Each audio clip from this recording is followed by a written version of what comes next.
rural living. And our love and what has made us stay together for these 33 years. Okay. So my journey began, of course, so you wouldn't know that, but my journey began in Jamaica, where I was born. And I was emigrated to England when I was 10 years old. And I was raised in England and went to school in England, went to university in England. That's all I knew. My passion and my love really for rural life, when I look back now, did begin in Jamaica. Because in Jamaica, I was born in a tiny little village in the hills, and it was like a valley. And I loved growing up in that environment. Then I went as a child to live in England in the very large, big city, big conurbation, but always lived in a house, a small house or a big house, with a family of 9, mom and dad and 7 children, so a family of 9. Had a really good life, had really good upbringing, really great parents. And then when I was in my 30s, I met Chris, my husband. We met at university. We look very different then to what we do now. And then I want to talk a little bit about how we met, and the connections that we made. Well, I'll begin and then Chris can talk as well, share. Well, I went to university to study social work and social and professional studies. And while I was at university, really enjoyed university life, made some really, really good friends. And then one day in the university canteen, I saw this man, well, young man, I should say. And I thought, there's a presence around him, like an aura around him. I thought, it's funny that I should think that about someone. It's not something that you usually think. But there's an aura around him. And I thought, oh, my cousin, Irvy, there's a sense around him of that quietness. And then I thought nothing else of it. And then other people would talk about him. So he's very attractive. And so always a womanizer. I was like, oh, is he? Okay. I didn't think any more of it anyway. But then one day I was in the canteen on my own, and he must have been on his own, and we just said hello. That was it, really. I've never had any connection with him apart from that. But I do remember one of the rare groups that we had together. I was not in his group. I was not in his social circle at university. And I'd been at university 2 years, really, before I'd said hello to him or had a conversation with this man I saw in the distance. He had wavy blonde hair and he had a leather jacket on. Yeah, and he had a red scarf around his neck. It's funny what you remember about someone. Anyway,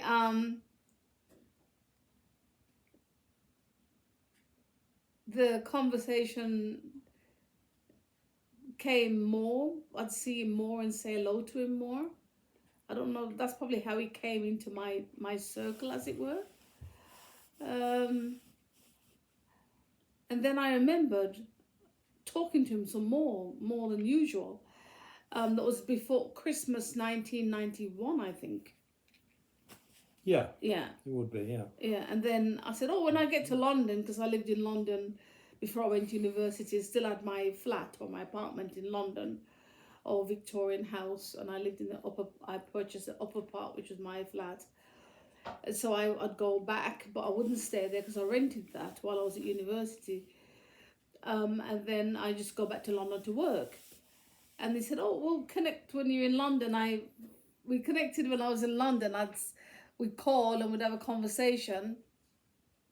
But I remember distinctly the conversations were like, I did this week, and he'd give me space to say what I did.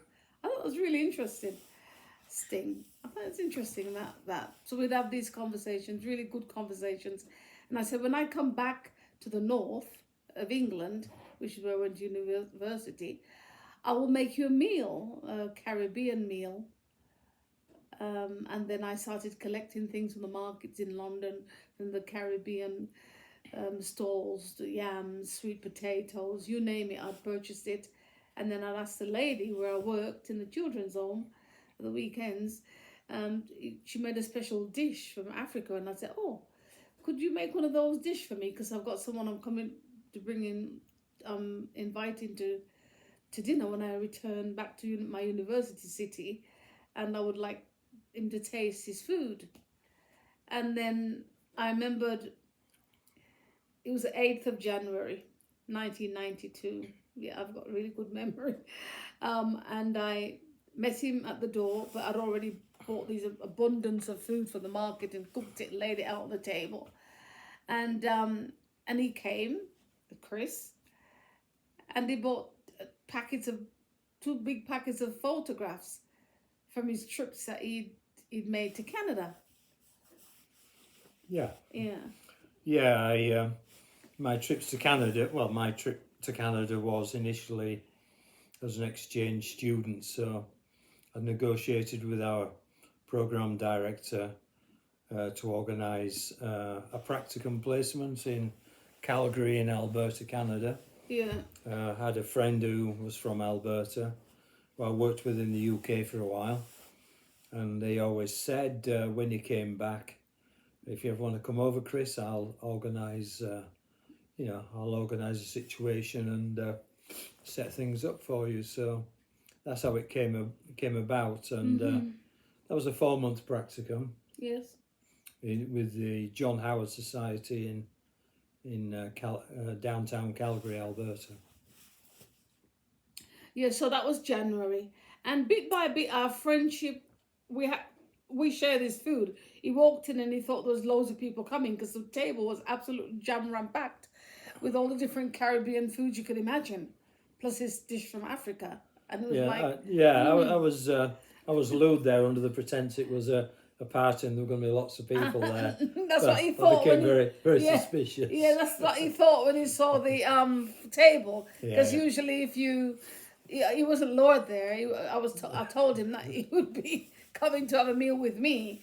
But what surprised him is the volume of food, the table, the spread of every Caribbean dish you could imagine.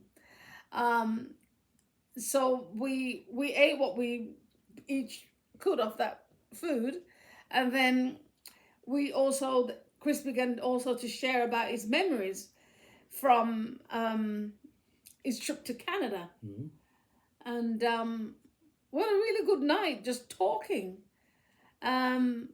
Really, really interesting night, just sharing and talking. Well, it was. I'd had a lifelong interest, as had my father, with the great outdoors. From an early age, I'd been hiking with my dad, and once I got my first job and I could afford to travel on my own, I used to go to Scotland in winter and do winter mountaineering in Scotland and camping, and go for 2 weeks into the Highlands or Cairngorm region of Scotland and enjoy the solitude and the scenery. So it was running in my blood for sure from a very early age. Yeah, and then we began to develop a relationship, but it was an interesting relationship because it's still some of that still there that connects us, because we started really talking. We'd spend from 8 o'clock in the evening talking and still talking till the morning. And then Chris would go out on his bike rides. I used to do mountain biking as well. Yeah. And then he'd go off on his bike ride for 20 miles ride or more than that. And I thought, it's incredible. And then I began to we became friends, and Chris began to introduce me to the countryside of England in a way that I'd never known the countryside, really. I've always loved walking in the countryside, but I didn't know the countryside or the flora, the vegetation and stuff like that. And Chris, because we're university students, Chris started to introduce me to the puffball mushrooms, which were edible. Oh yeah, a lot of that knowledge came from my father, who was very knowledgeable of birds, wild birds, and also knowledgeable of trees and fungi. Yeah. and he was very good at understanding how to identify these, which is a good thing because obviously a lot of fungi can be very toxic. So from an early age, again, he shared that knowledge with me, and indeed I was quite excited to give Shirley a taste of that experience. Yeah, and it was really good because we're university students, so the fungi that we were eating, the white puffball mushrooms, as we'd say in England, became a staple part of our meals when we were together, because we needed that, because we didn't have a lot of extra money to spend on food. So we'd use that in our meals. And then a senior gentleman used to come by on his bicycle, Mr. Oakley. Yeah. And give Chris vegetables and onions from his garden. It was from his garden. Yeah. So we'd cook that.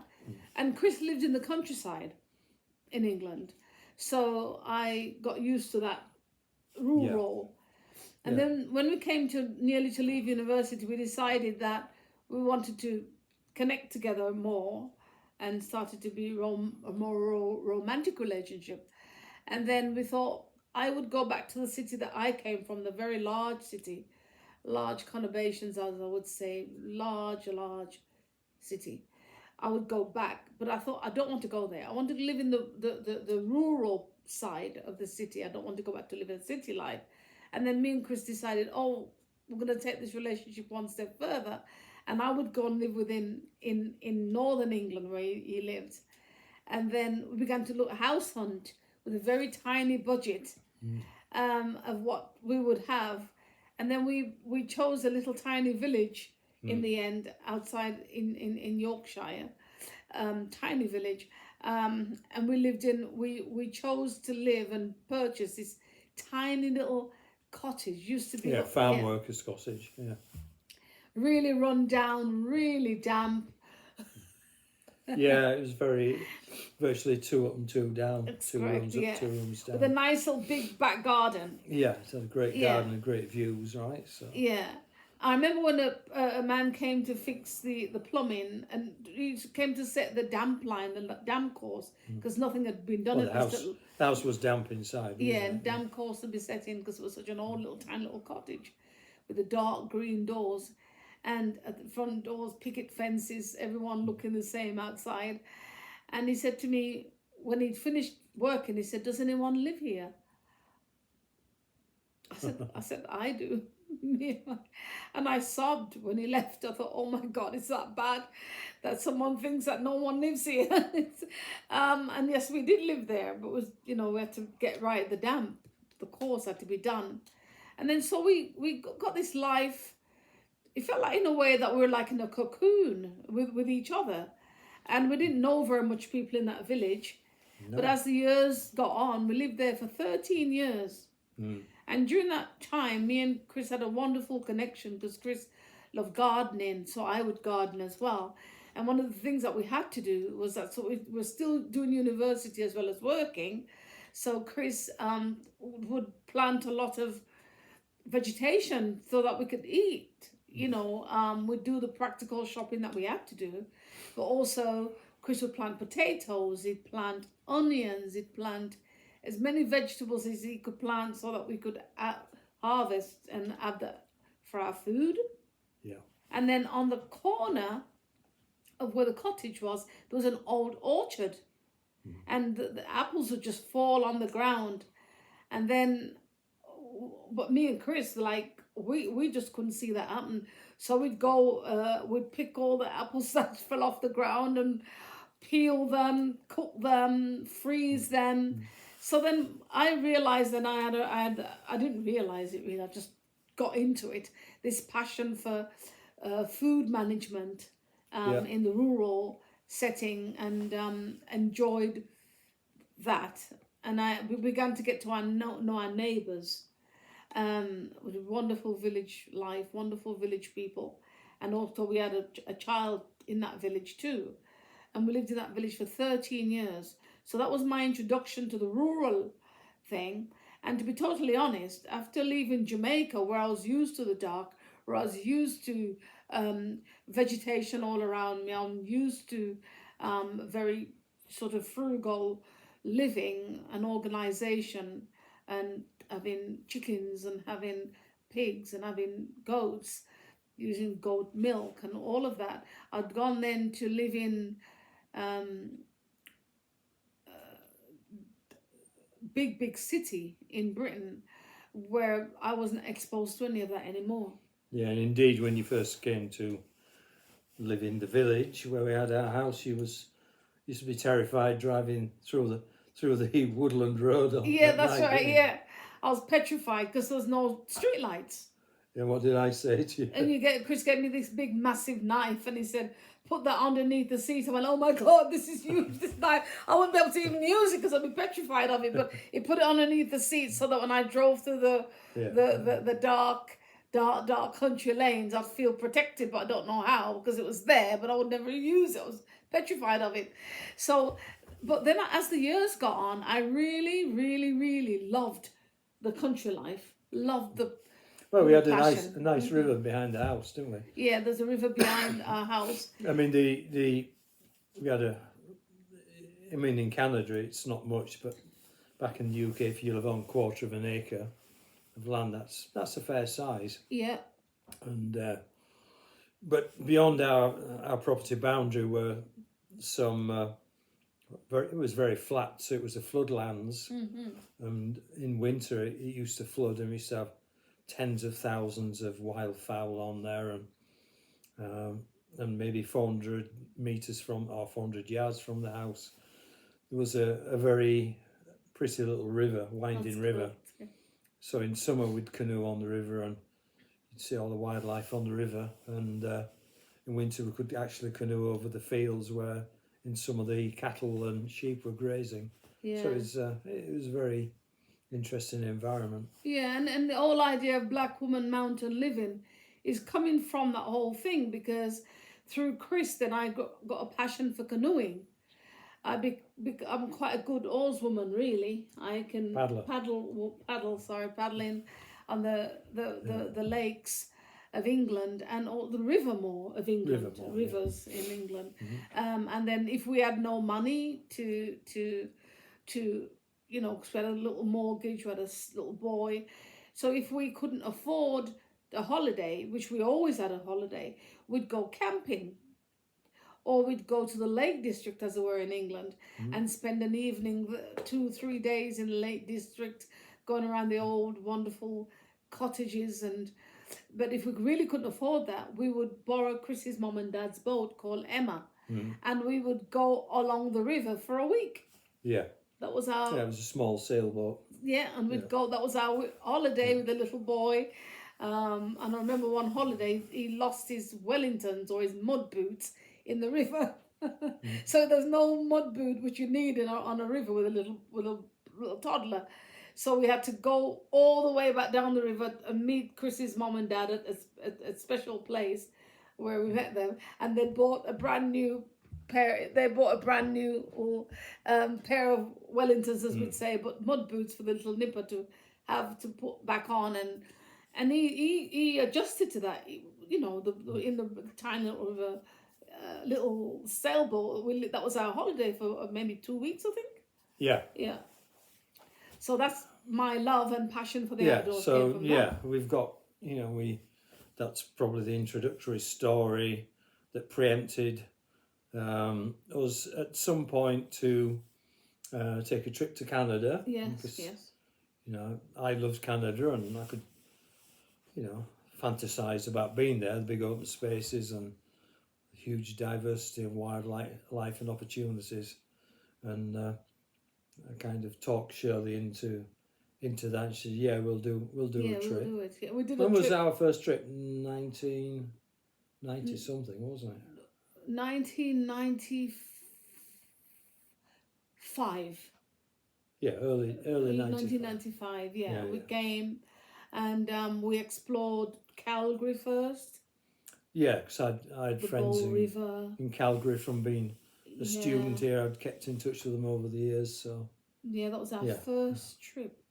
or did we do another trip before that? I'm not sure. Mm, And then we did another trip again in 2004 yeah. because we're doing a pre, Well, you we did, know. I think we did 2001 and 2004, didn't we? Yeah, we did. Yeah, we did. So we did in total 3 I trips. think we Then. did about 3 Yeah. fact finding, and I also loved Canada. I mean, I fell in love with Canada. I didn't understand the depth and the breadth of it, to tell the honest truth, how large it was. But I loved it, and I loved walking. Mm. Well, Loved in walking. '95, we Mm-hmm. part of our trip, we rented a truck with a drop-on camper, Yeah, yeah, and we did the touristy thing, didn't we? We went that's right. to Yeah.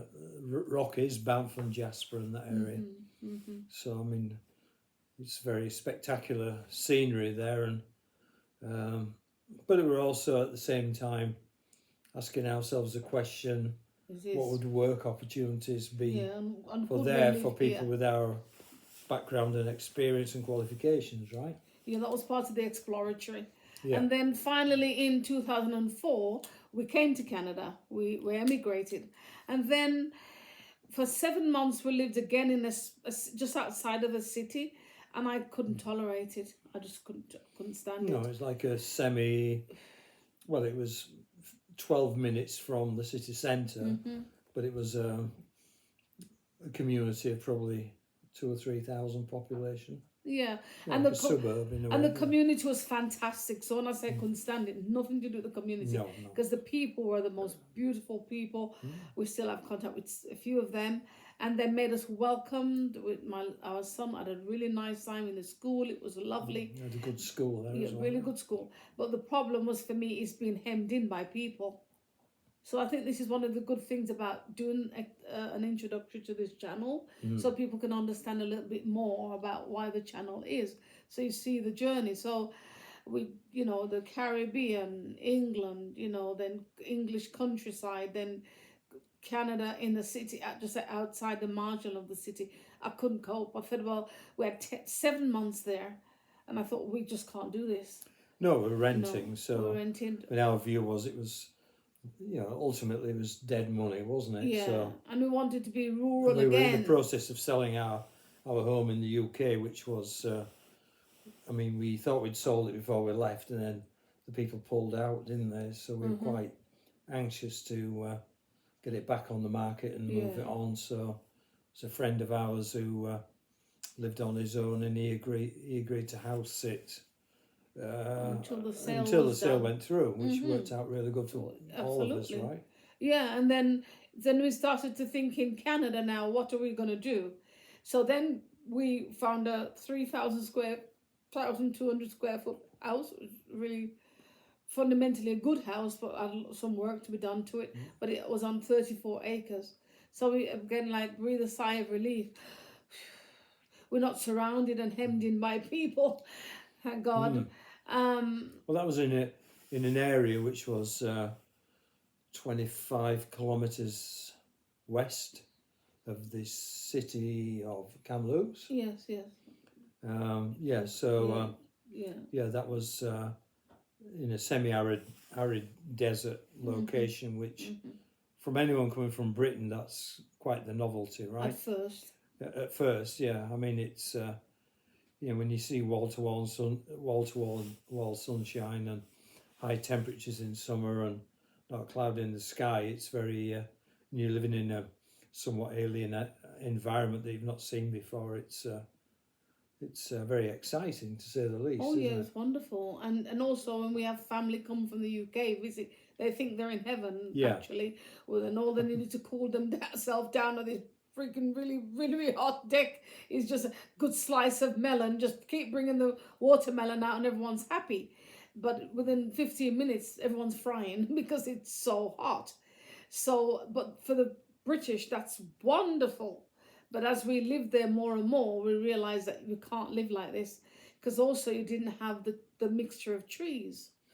Well, no, and that was further exacerbated by there was an insect infestation of the predominant trees, which was ponderosa pine, and the pine bark beetles bore into the trees, and ultimately the trees die. And with it being semi-arid, I mean, ponderosa pine and Douglas fir are the only trees that prosper in those areas, other than a few shrubby, like choke cherries and things like that, which are only bushes really. And we had wonderful abundance of cacti. Yeah, Oh, beautiful. small cacti. Underfoot, Yeah. beautiful to And see in the spring. sagebrush. And sagebrush smells amazing. But as time went on, Chris began to say we need to move higher. Whereas there's a tree mixes different, and there's more aspen.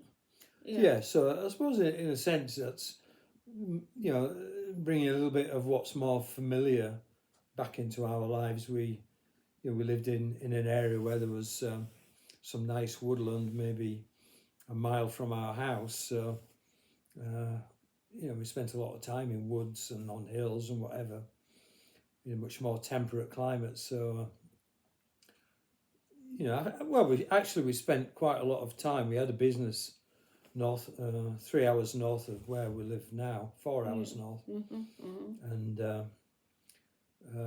it's a very nice area where there's a lot of lakes. But and we looked at probably 20 properties up there, but nothing really ticked all the boxes. I mean, the area was beautiful, but we found a lot of the properties have been bought by people who live outside the area, and they were like summer residences. So they were closed up, and in summer it'd be like, wall to wall, 24/7, people partying and drinking. So the very thing that we would have liked to have enjoyed from moving into a lakeside property would have been impossible with crowds of people there. So we'd almost given up for a while. And then when Chris was working in an area not far from here, he'd be travelling back to where our old house was now, the 34-acre land, and he said there's a community, which is the community we live now, which of course we can't name the community, but the community where we live now, he said there's about 2,000 people there. He said, but I know that lots of people are horse people. They like properties, they like land. He said, I think I would like to explore it more. Mm-hmm. Yeah. Well, yeah, we did a drive up one Sunday, I think it was, and the further up the road we went, the more green the vista, and there was more mix, a different mixture of tree species like silver birch. There was also Douglas fir, but no ponderosa pine, because they only prosper down in the hotter, drier valleys. Aspen, alder, balsam fir, maple, and vine maple. Yes, and balsam fir. So there was. Further on, we saw some cottonwood. And if you go cedars, really further on, you can see cedars, which is rare. Yeah, so it's a different topography. Yeah, so with the basic understanding of ecology, you can deduce that there's more precipitation there. Yes. And cooler summers,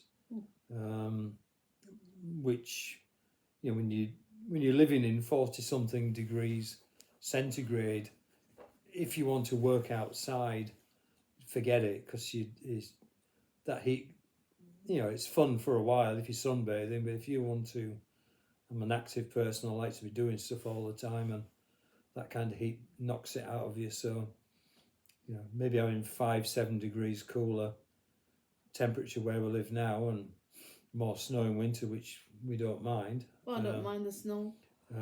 It was. We decided it was an area we wanted to live, and so we kept our eyes open. Yes. Didn't we? Yeah. Yeah, and then one day Chris saw for sale by real estate, and then he began to do some research online and check it and say, oh gosh, this is an interesting area, and then it disappeared.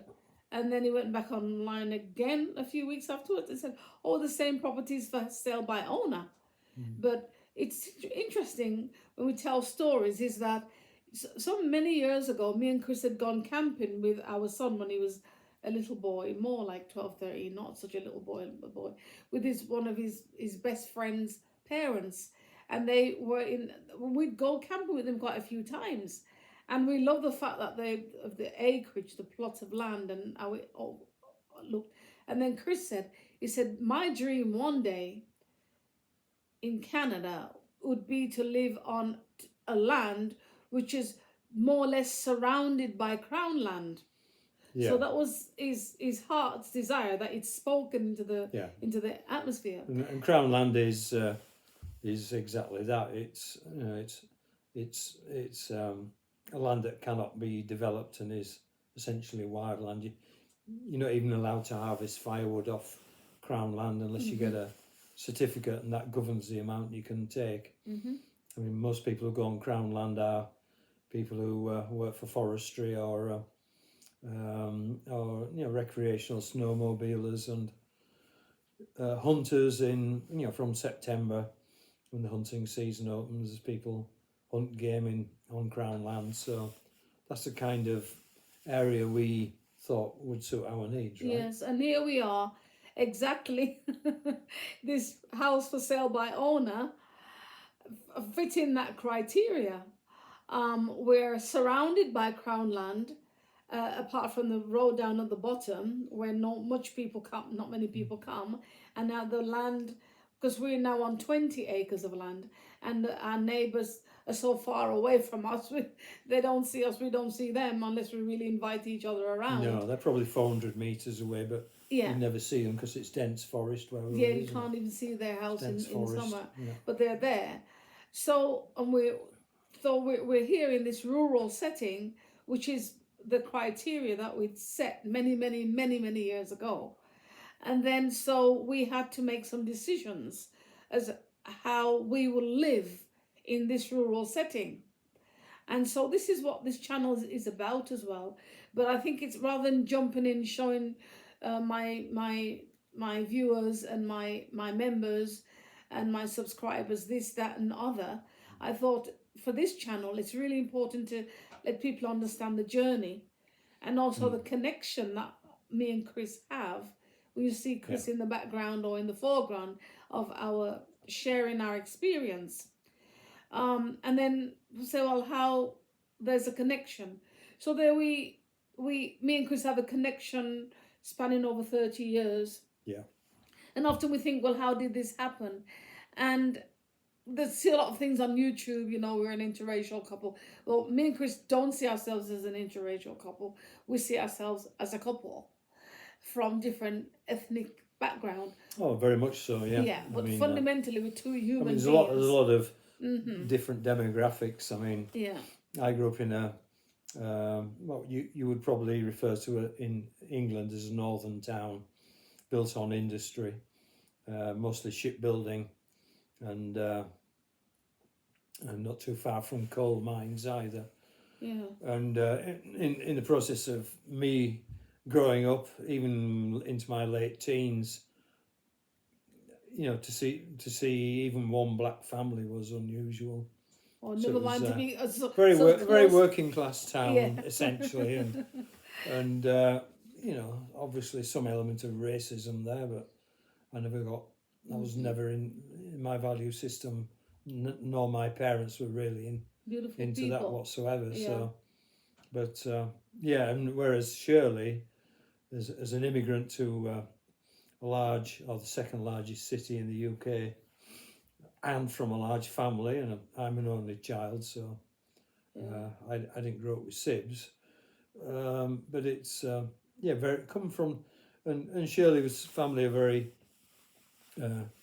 traditional, a very and you're a very traditional Christian family where your father was a church minister, and my family certainly weren't regular churchgoers or anything like that. We had good Protestant work ethic.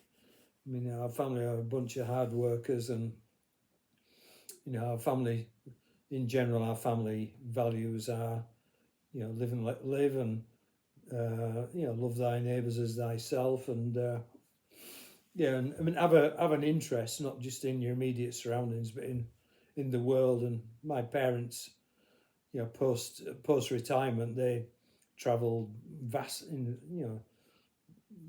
all across Africa and Nepal, India, Kathmandu. and Europe, all the European countries, and sailed across the North Sea and into the Baltic, and so they were very interested in not just other countries, but also how people live their lives, and what shapes the people's lives, so on and so forth. Yeah. So for me, in the first instance, bringing Shirley home as a black woman, black woman, yeah. I mean, my parents said, yeah, nice gal, So Nice it wasn't. gal. There was no conversation about, how come you're coming home with a woman of colour and all that. Yeah. I mean, A black woman, yeah. We also have an attitude that if people are good people, it doesn't matter, what their ethnicities or religion or skin colour is. It's of no consequence. The main thing is that people live with a good heart and good human values.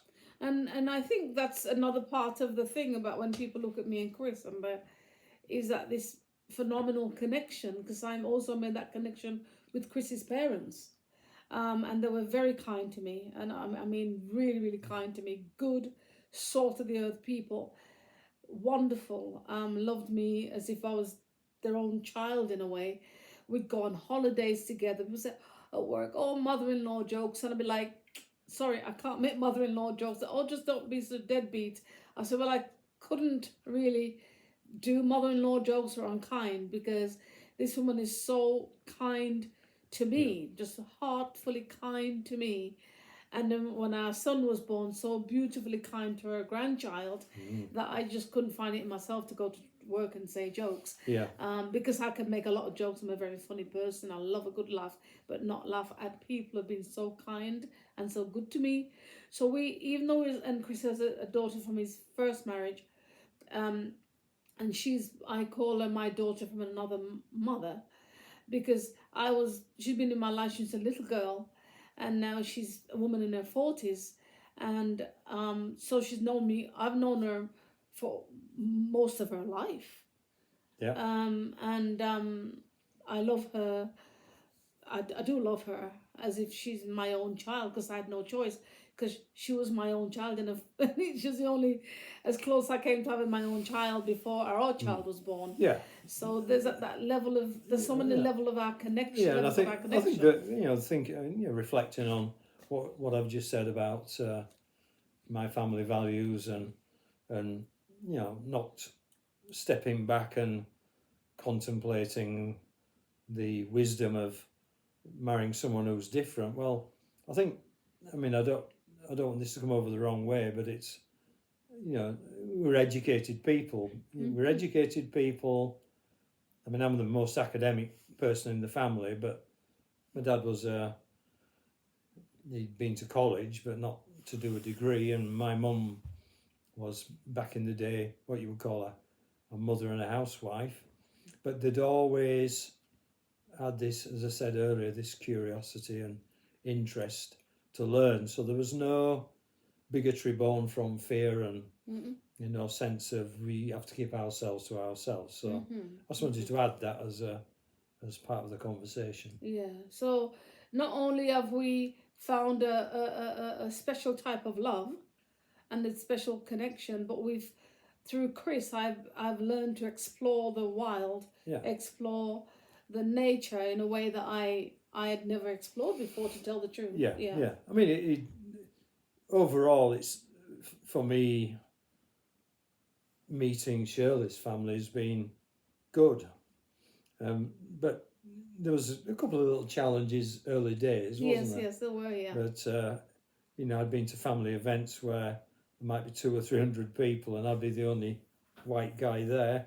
Never really worried me, or, I was good with that. But, there was no doubt some readjusting, is that the right That's word? right, readjusting. From some family members. Yeah, that's right.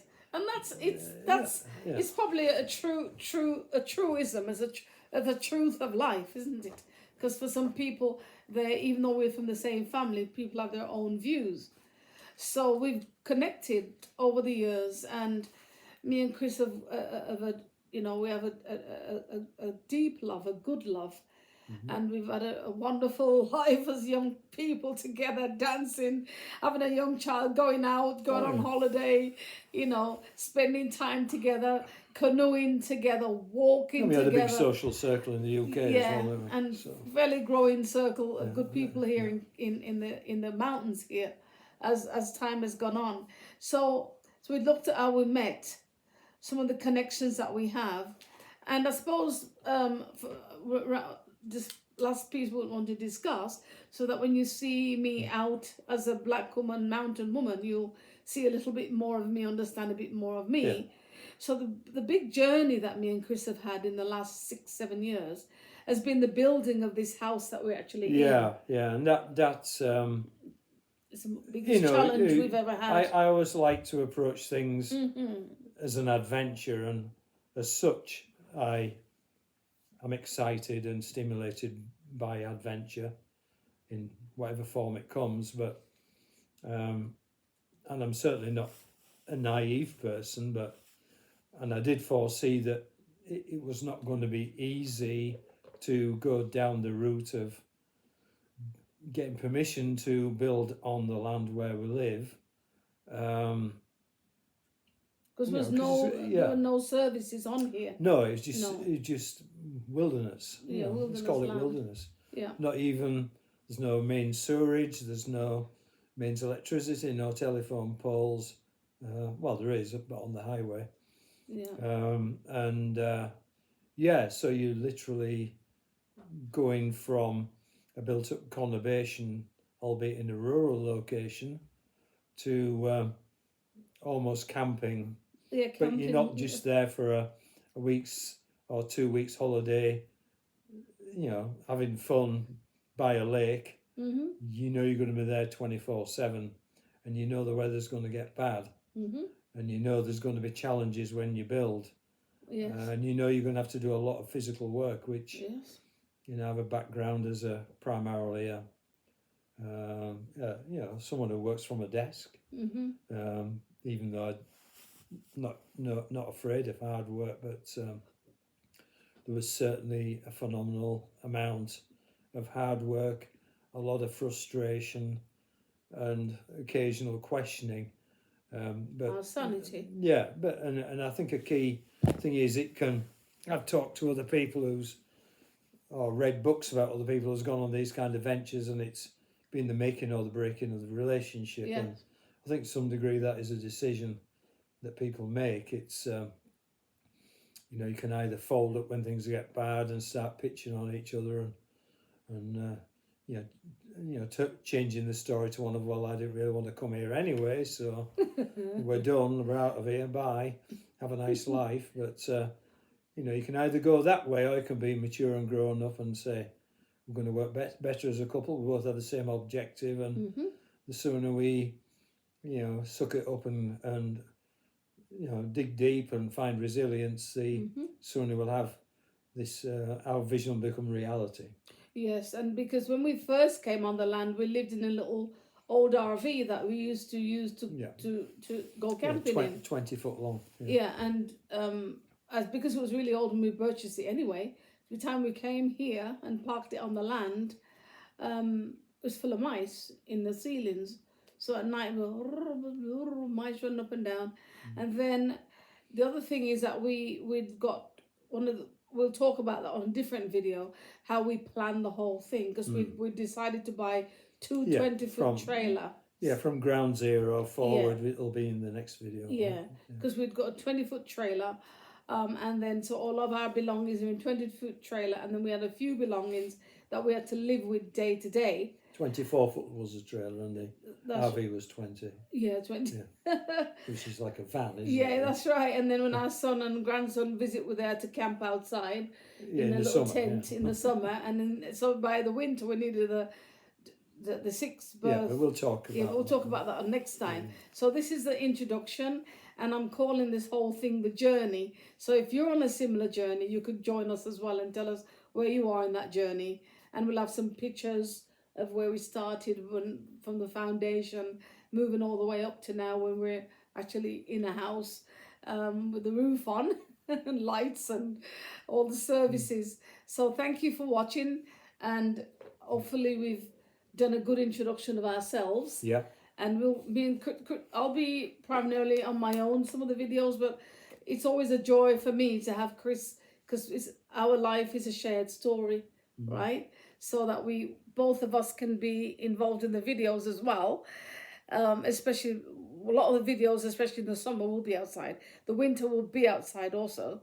But we just thought to sit in tonight and do, or today, and do an introduction to who I am and who we are and what this channel is about. So thank you for visiting us, and please like and subscribe to our channel. My channel is a Black woman, mountain living, from the Caribbeans to the mountains of Canada. Thank you for watching. Thank you.